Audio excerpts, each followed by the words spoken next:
1.5 লাখ যুৱক যুৱতী সংখ্যাটো আমি 1.5 লাখ গৈ পোৱা নাই। মই 1.5 লাখ এইকাৰণে কৈছো যে 2 এদিনতে এডিআৰই নতুন নিযুক্তি হ'ব, 2 এদিনতে টেটৰ ৰিজাল্ট দিব, 2 এদিনতে মেডিকেল নিযুক্তি হ'ব। গতিকে অহা 2টা মাহত 1.5 লাখ হ'বলৈ বাকি থকা 20-25 হাজাৰো আমি পাৰ কৰি আমি আগুৱাই যাম। অসমত স্বাধীনতাৰ পিছত আগৰ কথাটো মই বাদেই দিছো, কোনো পৰিৱেশতে কোনো কালে ইমান ডেকা ল'ৰাৰ নিযুক্তি আৰু এজনো মন্ত্ৰী বিধায়কৰ ঘৰত নোযোৱাকৈ এনে নিযুক্তি কেতিয়াও সম্ভৱ হোৱা নাছিল। আৰু এই ধৰণৰ প্ৰক্ৰিয়া যদি আমাৰ ৰাজ্যখনত আমি বিচাৰো, আমাৰ ৰাজ্যখন যদি সকলো ক্ষেত্ৰতে আগুৱাই থকাটো বিচাৰো, আমি এনে এচাম নতুন প্ৰজন্মৰ আমি সৃষ্টি কৰিব লাগিব, যি নতুন প্ৰজন্মই অসমৰ উন্নয়নৰ বাবে, অসমৰ বিকাশৰ বাবে সমৰ্পণ কৰে। আৰু এনে ধৰণৰ শিক্ষা আমি স্কুলৰ শ্ৰেণীকোঠাৰ পৰা আৰম্ভ কৰিব লাগিব। স্কুল আমি চাকৰি বুলিয়ে কওঁ বা বিভিন্ন সা সুবিধাৰ পোৱাৰ পৰিপ্ৰেক্ষিতত কিছু শিক্ষকে এই কামৰ পৰা আঁতৰি গৈছিল আৰু আজি আমি যিখিনি অৱশিষ্ট সেই শিক্ষকৰ 4,529 গৰাকী শিক্ষকক আমি নিয়মীয়াকৰণ কৰিবলৈ আগবাঢ়িছো। অৱশ্যে 150 গৰাকী শিক্ষকে তেওঁলোকে আগৰ দৰে অতিৰিক্ত শিক্ষক হৈ থকাৰ বাবে অপশ্যন দিয়াৰ পৰিপ্ৰেক্ষিতত তেওঁলোকে আগৰ দৰে নিশ্চিত সা সুবিধাৰ মাজেৰে চুক্তিবদ্ধ শিক্ষক বা অতিৰিক্ত শিক্ষক হিচাপে কাম কৰি গৈ থাকিব। আজি নিয়মীয়াকৰণৰ লগে লগে আমাৰ শিক্ষক শিক্ষয়িত্ৰীসকল কেইবাটাও চৰকাৰী সুবিধাৰ লগত জড়িত হ'বলৈ সুবিধা পাব। আমি সকলোৱে জানো যে আমাৰ চৰকাৰৰ 2005 চনৰ পিছত নিযুক্ত চৰকাৰী শিক্ষক শিক্ষয়িত্ৰী বা কৰ্মচাৰীসকলক আমি নিউ পেনশ্যন স্কিম দিয়াৰ বাবে সিদ্ধান্ত গ্ৰহণ কৰিছিলোঁ। নিউ পেনশ্যন স্কিম আছিলে যে চৰকাৰ আৰু কৰ্মচাৰীজনৰ অংশীদাৰিত্ব। এতিয়া অহা 1 এপ্ৰিলৰ পৰা কাৰ্যকৰী হোৱাকৈ আমি NPS যিসকল চৰকাৰী কৰ্মচাৰী আছে তেওঁলোকক আমি UPS অৰ্থাৎ ইউনাইটেড পেনশ্যন স্কিমলৈ লৈ যাবলৈ সিদ্ধান্ত গ্ৰহণ কৰিছো। ইয়াৰ ফলত 2টা ধাৰাৰ সৃষ্টি হ'ব। 10 বছৰতকৈ কম চাকৰি থকা সকলে এটা নিৰ্দিষ্ট পেনশ্যনৰ পুঁজি লাভ কৰিব আৰু যিসকলৰ আৰু এটা পিৰিয়ড চাকৰি তেওঁলোকে সমাপন কৰিব তেওঁলোকে সম্পূৰ্ণভাৱে চৰকাৰৰ পেনশ্যন TADA বা যাক আমি ডিয়াৰনেছ এলাউন্স বুলি কওঁ, এই গোটেইবিলাক পেনশ্যনৰ লগত জড়িত হৈ পৰিব। মই ভাবোঁ যে আমাৰ অতিৰিক্ত শিক্ষকসকল যিসকল আছিল 2টা স্লেপত, যাৰ 10 বছৰ চাকৰি আছে তেওঁলোকে এটা নিয়মত আৰু যাৰ 25 বছৰ চাকৰি আছে তেওঁলোকে এটা নিয়মত UPSৰ পৰা সুবিধা পাবলৈ সক্ষম হ'ব, যিটো অহা আমাৰ বিত্তীয় বৰ্ষৰ বাজেটত তাৰ প্ৰতিফলন ঘটিব। আৰু সেই বিষয়ে মই বহুত ডিটেইলছত ক'ব খোজা নাই, কিন্তু নিশ্চিতভাৱে যোৱা কালিলৈকে য'ত আমাৰ পেনশ্যনৰ একেবাৰে সুবিধা নাছিলে, এতিয়া আমি 10 বছৰ চাকৰি থকা সকলে চৰকাৰৰ পৰা এটা নিৰ্দিষ্ট পেনশ্যন লাভ কৰিবলৈ আমি সক্ষম হ'ম। দ্বিতীয়তে চিকিৎসাৰ ক্ষেত্ৰত মুখ্যমন্ত্ৰীৰ লোকসেৱা আৰোগ্য যোজনা। এই যোজনাৰ জৰিয়তে আমাৰ বেমাৰ আজাৰ হোৱাৰ লগে লগে আমি চৰকাৰৰ পৰা সম্পূৰ্ণ ট্ৰিটমেণ্টৰ বাবে প্ৰয়োজনীয় ধন লাভ কৰিব পাৰিম। আৰু আজি নিয়মীয়া হোৱা কৰ্মচাৰীসকলক মই অনুৰোধ কৰিম যে আমাৰ চাকৰিত যোগদান কৰাৰ পিছত প্ৰথম দৰমহা পোৱাৰ লগে লগে আমি যাতে নিজক মুখ্যমন্ত্ৰী লোকসেৱা আৰোগ্য যোজনাৰ অধীনত আমি নিজকে যাতে অন্তৰ্ভুক্ত কৰি লওঁ। ইয়াৰ ফলত আমি ৰেগুলাৰ মেডিকেল ৰিইম্বাৰ্সমেণ্ট পাবলৈ সক্ষম হ'ম। CGSC চেন্ট্ৰেল গভৰ্ণমেণ্টৰ ৰেট অনুসৰি বা তালিকা অনুসৰি আমি নিৰ্দিষ্টভাৱে এই সুবিধাসমূহ যি নিয়মীয়া চৰকাৰী কৰ্মচাৰীয়ে পাব পাৰে সেইখিনি সুবিধা আমি লাভ কৰিবলৈ সক্ষম হ'ম। তৃতীয়তে আমাৰ যিখিনি অতিৰিক্ত শিক্ষক আজি নিয়মীয়া শিক্ষক হ'ল, জ্যেষ্ঠতাৰ ভিত্তিত এতিয়া তেওঁলোকে বিভিন্ন বিদ্যালয়ৰ অধ্যক্ষ বা উপাধ্যক্ষ হ'বৰ কাৰণেও তেওঁলোকে যোগ্যতা অৰ্জন কৰিব। আৰু সেই ক্ষেত্ৰত আজি ইমান দিনে আমাৰ যি বাধা আছিলে যে অতিৰিক্ত শিক্ষক কাৰণে আমি কেতিয়াও হেডমাষ্টাৰ হ'ব নোৱাৰো বা প্ৰধান শিক্ষক হ'ব নোৱাৰো, অধ্যক্ষ হ'ব নোৱাৰো, সেই বাধা আজিৰ পৰা আঁতৰি যাব। আন শিক্ষকৰ লগত যেনেকৈ জ্যেষ্ঠতা হ'ব পাৰে তেনেকৈ আপোনালোকেও এতিয়া জ্যেষ্ঠতাৰ ভিত্তিত নিজৰ নিজৰ কৰ্মক্ষেত্ৰত অগ্ৰসৰ হ'ব পাৰিব। ইয়াৰ পিছত আমাৰ চৰকাৰে অলপতে ষ্টেট বেংক অফ ইণ্ডিয়াৰ লগত কথা পাতি কেইটামান চৰকাৰী কৰ্মচাৰীৰ বাবে বিশেষ সুবিধা পাবলৈ সক্ষম হৈছে। ইয়াৰ ভিতৰত এটা সুবিধা হ'ল যে আমাৰ যদি এক্সিডেণ্ট হয়, আমি ভগৱানে নকৰক কাৰোবাৰ যদি এক্সিডেণ্টেল ডেথ হয় বা কোনোবা যদি পাৰ্মানেণ্টলি দুৰ্ঘটনাত ক্ষতিগ্ৰস্ত হয়, তেওঁলোকলৈকে 1 কোটি টকা পৰ্যন্ত পৰিয়ালে পাব পৰা এটা বিশেষ ব্যৱস্থাৰ সুবিধাও এতিয়াৰ পৰা আমাৰ কৰ্মচাৰীসকলৰ পৰিয়ালে লাভ কৰিব। ইয়াৰ পিছত আন এটা সুবিধা হ'ল যে ভগৱানে নকৰক কিন্তু আমি সকলোৱে জানো যে মানুহ মৰণশীল, মৃত্যুৰ যিটো চিৰন্তন সত্য সেই সত্যৰ পৰা আমি কোনেও আঁতৰি আহিব নোৱাৰো। কিন্তু আজিলৈকে অসমত যদি কোনোবা চৰকাৰী কৰ্মচাৰীৰ মৃত্যু হয় তেওঁলোকক 5% কম্পেনচনেট এপইণ্টমেণ্টৰ ব্যৱস্থা কৰা হৈছিল। কিন্তু আমাৰ চৰকাৰে এটা বিশেষ নিয়ম কৰিছিলে যে যদি কোনোবা চৰকাৰী কৰ্মচাৰীৰ মৃত্যু হয় তেওঁৰ পৰিবাৰে বা তেওঁৰ পৰিয়াল, যাৰ নিকট আত্মীয় বুলি কওঁ, এলোকে বুলি কওঁ, সেই ব্যক্তিজনে চৰকাৰী কৰ্মচাৰীজনৰ 60 বছৰ নোহোৱা পৰ্যন্ত সেই একেটা দৰমহা নিয়মিতভাৱে বেংক একাউণ্টত লাভ কৰিব। আজিৰ পৰা মই নাভাবোঁ যে ভগৱানে কৰক এনেকুৱা সুবিধা আপোনালোকৰ কোনোবাই ল'ব লাগে, কিন্তু যদি পৰিৱেশ আৰু পৰিঘটনাৰ ফলত আমাৰ যদি কাৰোবাৰ জীৱনত এনেকুৱা সমস্যা আহি পৰে তেতিয়াহ'লে আপোনালোক সকলোৱে বিশেষকৈ পৰিয়ালে অন্তত এটা সময়ৰ বাবেও আপোনালোকে নিজৰ পৰিয়ালৰ কথা চিন্তা কৰিব নালাগে। সেই পৰিয়ালটোৱে চৰকাৰৰ পৰা দৰমহাও পাব আৰু মৃত্যুৰ পিছতো ইউনিফাইড পেঞ্চন স্কিমৰ সুবিধা তেওঁলোকে নিৰন্তৰ পাই থাকিব। আৰু ইয়াৰ লগে লগে এজন চৰকাৰী কৰ্মচাৰীৰ মৃত্যু হ'লে তেওঁ এক্স গ্ৰেচিয়া 10 লাখ টকা ষ্টেট বেংক অফ ইণ্ডিয়া আৰু আমাৰ চুক্তি অনুসৰি 10 লাখ টকাৰ অতিৰিক্ত লাইফ ইঞ্চুৰেঞ্চ কাভাৰেজ এটাও তেওঁলোকে লাভ কৰিব। এই গোটেইখিনি সুবিধাৰ লগে লগে আজিৰে পৰা আপোনালোকে আপোন বাহন আৰু আপোন ঘৰ আঁচনিটো ষ্টেট বেংক অফ ইণ্ডিয়াৰ পৰা আপোনালোকে লোন পাবলৈ সক্ষম হ'ব। আৰু আপোনালোকে জানে যে এই লোন আগতে 15 লাখ টকা আছিল, এইবাৰ চৰকাৰে এই লোনৰ সীমা 30 লাখ টকালৈকে বৃদ্ধি কৰিছে। গতিকে 15 লাখ টকাৰ স্থানত আপোনালোকে 30 লাখ টকা পৰ্যন্ত লাভ কৰিব পাৰিব।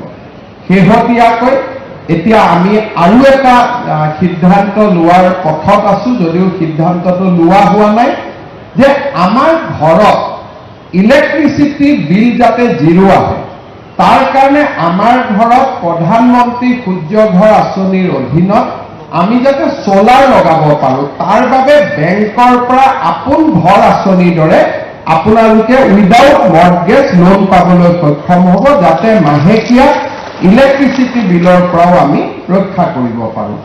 অৰ্থাৎ আজি আপোনালোকৰ এই অতিৰিক্ত শিক্ষকৰ পৰা নিয়মীয়া শিক্ষকলৈ হোৱা এই যাত্ৰাই প্ৰথম যিটো সুবিধা আনি দিব সেইটো হ'ব পৰিয়ালটোক এটা সুৰক্ষা চক্ৰৰ মাজলৈকে লৈ যাব। আজি মই গৌৰৱ অনুভৱ কৰোঁ, আমাক বহুতে বিভিন্ন ধৰণে কথা কৈ থাকে, কিন্তু কোনোবা চৰকাৰী কৰ্মচাৰী মৃত্যু হ'লে আজি অসম চৰকাৰে যি সুৰক্ষাৰ চক্ৰ তেওঁলোকক দিব পাৰে, ভাৰতৰ কোনো ৰাজ্যই কোনো চৰকাৰী কৰ্মচাৰী এনে সুৰক্ষা দিব পৰা নাই। আৰু এই সুৰক্ষাৰ কাৰণে আজি অসমৰ বিভিন্ন চৰকাৰী কৰ্মচাৰী উপকৃত হৈছে। আৰু কৃতজ্ঞ পৰিয়ালসমূহক মই যেতিয়া লগ পাওঁ, তেওঁলোকে স্পষ্টভাৱে তেওঁলোকে আমাক জনায় যে ছাৰ, আপোনালোকে লোৱা সিদ্ধান্তৰ কাৰণে প্ৰতি মাহৰ 1 তাৰিখে মোৰ স্বামীৰ মৃত্যুৰ পিছতো মোৰ একাউণ্টত দৰমহা একেই ধৰণে আহি আছে। এনেকুৱা ধৰণৰ সুৰক্ষা চক্ৰ কোনো ৰাজ্যতে আজিলৈকে কোনো চৰকাৰে দিব পৰা নাই। যোৱাবাৰ একাউণ্টেণ্ট জেনেৰেল অফ আছামে ইয়াৰ ওপৰত এডভাইচ কমেণ্ট দিয়াৰ পিছতো আমি ৰাজ্য চৰকাৰৰ কৰ্মচাৰীসকলৰ বৃহত্তৰ স্বাৰ্থৰ খাতিৰত এনেধৰণৰ সিদ্ধান্তসমূহৰ লগত আমি খুব দৃঢ়তাৰে সৈতে থিয় দি আছো। আৰু তাৰ ফলত আজি ৰাজ্য চৰকাৰৰ কৰ্মচাৰীসকলে আটাইতকৈ বেছি নিৰাপত্তাৰ সুবিধা পাব পাৰিছে। ইয়াৰ লগত আপোনালোকে আহিবলগীয়া দিনত আৰু এটা সুবিধা পাব, সেইটো হৈছে আমি পাৰস্পৰিক ট্ৰান্সফাৰৰ যিটো পৰ্টেল খোলো, এইবাৰৰ পৰা আপোনালোকে সেই পৰ্টেলতো ট্ৰান্সফাৰৰ বাবেও আবেদন কৰিবলৈ সুবিধা পাব। 25 চনত নাপাব, 26 চনত আমি তাৰো সুবিধা আপোনালোকৰ বাবে মুকলি কৰি দিম। যোনে ঘৰৰ বহুত দিন দূৰত আছে, নিজৰ মাজত ট্ৰান্সফাৰ কৰিব খোজা, নিজৰ মাজত বুলি কওঁতে এতিয়া পৰিসৰটো ডাঙৰ হ'ব। আগতে নিজৰ মাজত বুলি কওঁতে আপোনালোকে অকল এডিশ্যনেল টিচাৰ 4,000 বুলি ভাবিছিল, এতিয়া এই পৰিয়ালটো 30,000 শিক্ষকৰ মাজত হ'ব বা 40,000 শিক্ষকৰ মাজত হ'ব। এটা ডাঙৰ পৰিয়ালৰ মাজত পাৰস্পৰিক ট্ৰান্সফাৰ বা পাৰস্পৰিক বুজাবুজি ট্ৰান্সফাৰৰো সুবিধা আপোনালোকে লাভ কৰিবলৈ সক্ষম হ'ব। অৰ্থাৎ আপোনালোকে যোৱাকালি যি পৰিৱেশত আছিলে তাতকৈ যথেষ্ট উন্নত পৰিৱেশৰ মাজলৈ আমি গতি কৰিব পাৰিম। বিশেষকৈ মই দুটা ক্ষেত্ৰত আনন্দিত যে আপোনালোকৰ মাজৰ 90%এ পেঞ্চনৰ সুবিধা পাব পাৰিব, যিটো আজিলৈকে এটকাৰো পেঞ্চনৰ সুবিধা আপোনালোকৰ নাছিলে। আৰু দ্বিতীয়তে মেডিকেল ৰিইম্বাৰ্সমেণ্ট, আমি যিমানে 60ৰ ওচৰলৈকে গৈ থাকিম, মোৰে হওক বা মোৰ পৰিয়ালৰে হওক, মেডিকেল যিটো কষ্ট, সেই মেডিকেল কষ্টটো ইমান বেছি হয় যে এতিয়া আপোনালোকে সেই মেডিকেল কষ্টটো চৰকাৰৰ পৰা ৰিইম্বাৰ্সমেণ্টৰ সুবিধা পাব। শেষত মই যিটো কথা ক'ব খোজো তাত আপোনালোকক মই নাভাবোঁ যে কোৱাৰ প্ৰয়োজনীয়তা আছে। আমি এটা কথা সদায় মনত ৰাখিব লাগে যে শিক্ষকৰ বৰ্তমান বা শিক্ষকৰ জীৱিকা বা শিক্ষক পদৰ যিটো গুৰুত্ব, সেই পদটোৰ গুৰুত্ব শিক্ষক হিচাপে নাহে। ছাত্ৰ ছাত্ৰী যেতিয়া থাকে তেতিয়াহে শিক্ষকৰ মৰ্যাদা আহে। ছাত্ৰ ছাত্ৰী নোহোৱা বিদ্যালয় এখনত শিক্ষকসকলে শিক্ষকৰ মৰ্যাদা নাপায়। সেয়েহে আমাৰ যিটো দায়িত্ব, ছাত্ৰ ছাত্ৰীসকলৰ প্ৰতি যি আমাৰ দায়িত্ব, সেই দায়িত্বক আমি সম্পূৰ্ণভাৱে পালন কৰিবলৈ প্ৰচেষ্টা কৰিব লাগে। আৰু আমাৰ ছাত্ৰ ছাত্ৰীসকলক আমি যাতে এটা সুন্দৰ ভৱিষ্যতৰ গৰাকী হ'বৰ বাবে আমি তেওঁলোকৰ সুপ্ত প্ৰতিভাসমূহক যাতে আমি জাগ্ৰত কৰিব পাৰোঁ, তাৰ বাবে আমি নিজকে সমৰ্পণ কৰিব লাগে। সহকাৰী অধ্যাপক পদত নিযুক্ত সকলেই হওক বা নিয়মীয়া শিক্ষকৰ পদত নিযুক্তি ল'বলৈ অহা সকলে হওক, আমি সকলোৱে আমাৰ দায়িত্ব পবিত্ৰতাৰে সৈতে যেতিয়া আমি পালন কৰিবলৈ আৰম্ভ কৰিম, তেতিয়াহে আমাৰ ৰাজ্যখনে এখন অগ্ৰগামী ৰাজ্যৰ মৰ্যাদা পাব পাৰিব। যোৱা 5টা বছৰত বিশেষকৈ কোভিডৰ আগত আৰু কোভিডৰ পিছৰে পৰা অসমৰ আমি কৰ্মচাৰী সমাজে হওক, শিক্ষক সমাজে হওক, অজস্ৰ সমস্যা আমি সমাধান কৰিব পাৰিছোঁ। 1.5 লাখ নিযুক্তি অসমত কোনো দিনে কোনেও ভাবিব নোৱাৰা এটা নিযুক্তিৰ প্ৰক্ৰিয়া আমি স্বচ্ছতাৰে পূৰণ কৰিছোঁ। আপোনালোকে কংগ্ৰেছ দলৰ সময়ত নিযুক্তি হৈছিল, বহুজনে এই নিযুক্তিৰ সময়ত বিধায়কৰ ঘৰত যাবলগীয়া হৈছিল। আপোনালোকে 2008 চনলৈকে মনত পেলাওক। বহুজনে বিধায়কৰ লগত সম্পৰ্ক থকাৰ বাবে নিযুক্তি হৈছিল। বহুজনে এই নিযুক্তিৰ প্ৰক্ৰিয়াত বহু ব্যক্তিৰ ওচৰলৈ যাবলগীয়া হৈছিল। কাৰণ এই নিযুক্তি পোৱা শিক্ষকসকলক মই সন্মুখৰ পৰা আজি যোৱা 15টা বছৰ 20টা বছৰ দেখি আহিছোঁ। কিন্তু আজি আমি যাক নিযুক্তি দিওঁ তেওঁলোকে নিজৰ সমষ্টিৰ MLA জনৰ নামটো ভালকৈ ক'ব নোৱাৰে।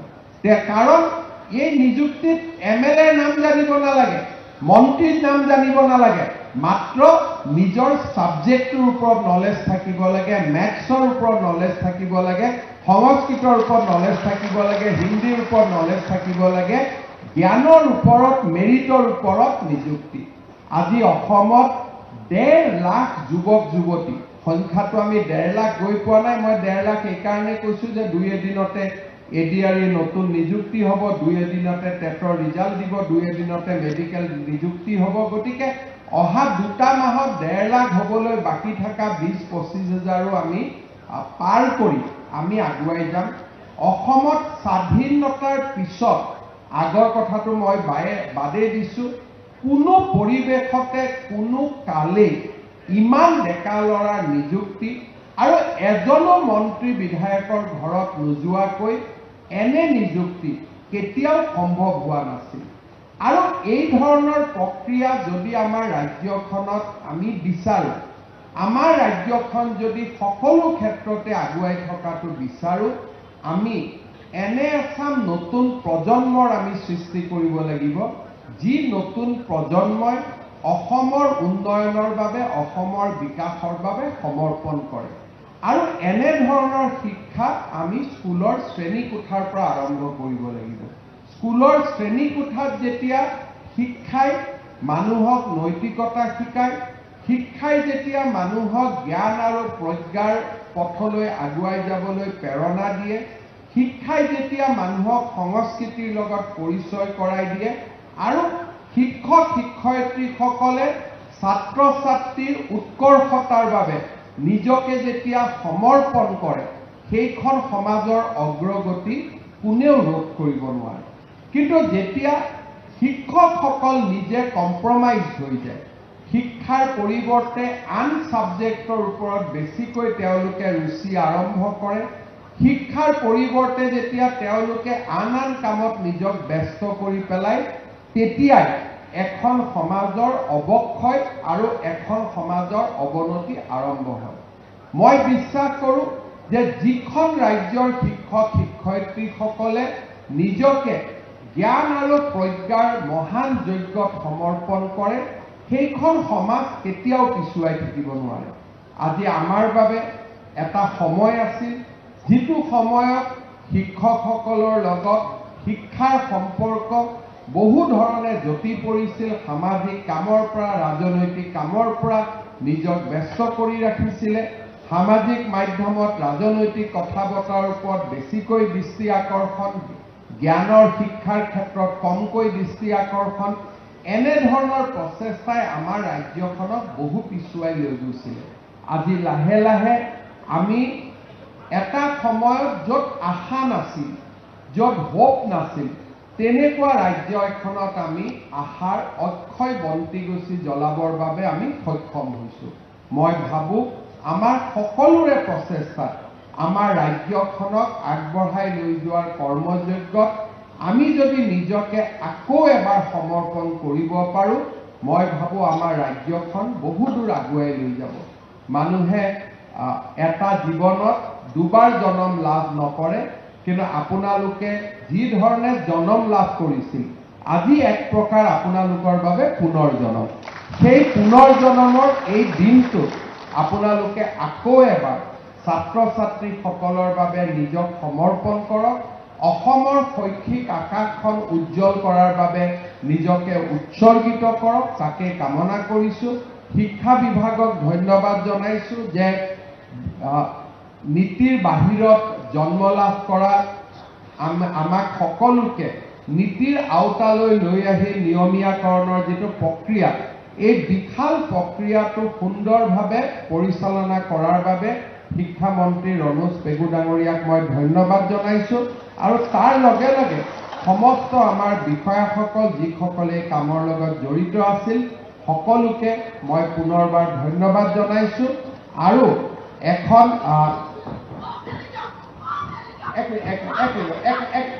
মা তই মোক লগহে পাব লাগে, চিঞৰ বাখৰ কৰিলে কি হ'ব? এতিয়া মই আৰামত লগ পাই লওঁ, বহাই তাতে বহাই ভিতৰ ৰুমত বহাই লগ পোৱা কথাটো কিমান চিঞৰিব কিয় লাগে? মোক লগ পাম বুলি ক'লে হয়।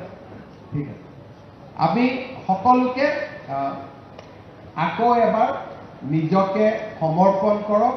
শিক্ষাৰ ব্যৱস্থাৰ বাবে, ছাত্ৰ ছাত্ৰীসকলৰ উন্নয়নৰ বাবে নিজক সমৰ্পণ কৰক। যিসকল শিক্ষা বিভাগৰ বিষয়া এই কৰ্মযজ্ঞ সমাপন কৰাত আমাক সহযোগিতা কৰিলে আটাইকে মই আকৌ এবাৰ ধন্যবাদ জনালোঁ। সকলোৰে ভাল জীৱন হওক, সকলোকে জীৱনত আগবাঢ়ি যাওক। পুনৰ এবাৰ সকলোকে ধন্যবাদ আৰু পুনৰ জনমৰ অভিনন্দন জনাই মই মোৰ বক্তব্য সামৰণি মাৰিছোঁ। ধন্যবাদ। জয় হিন্দ।